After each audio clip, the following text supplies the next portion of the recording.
Well, the reason that we spend so much time on this program focusing on politics and on the judiciary is because of the danger in our lives because of government. Our government has become a threat to us. This is no longer the United States that I grew up in.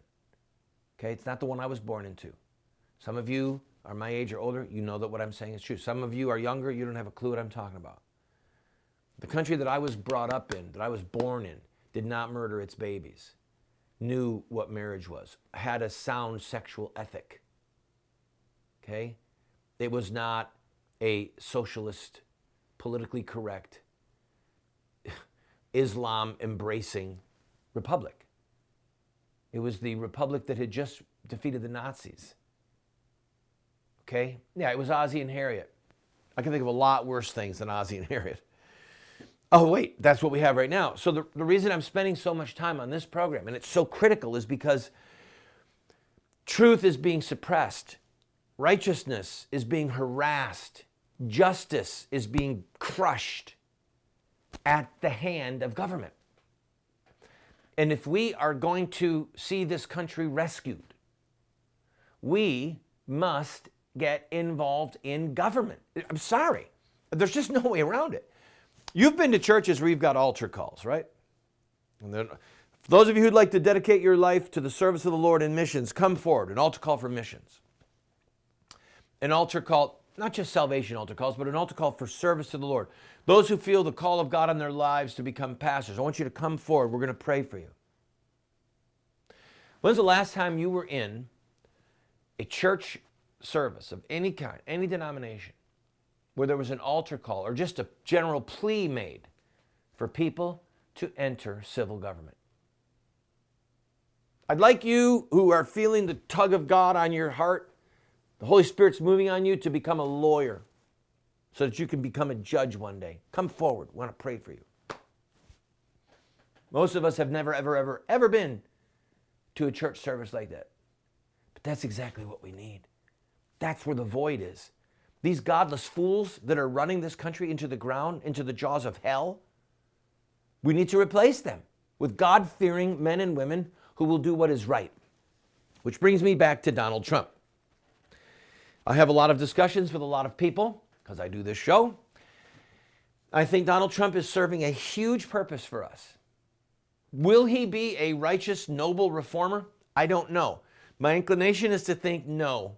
I want to be wrong, okay? I'm the kind of guy that can be tricked because I want to be wrong. Please, Trump, come through.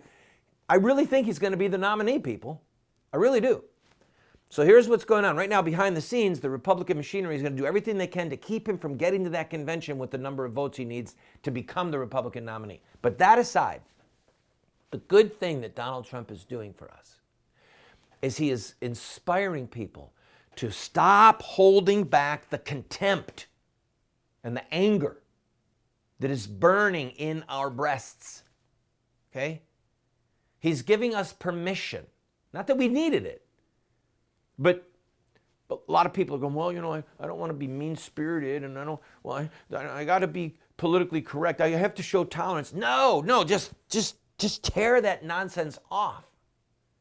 He's giving us permission to run right at the government, right at the establishment, and say we're being governed by stupid people.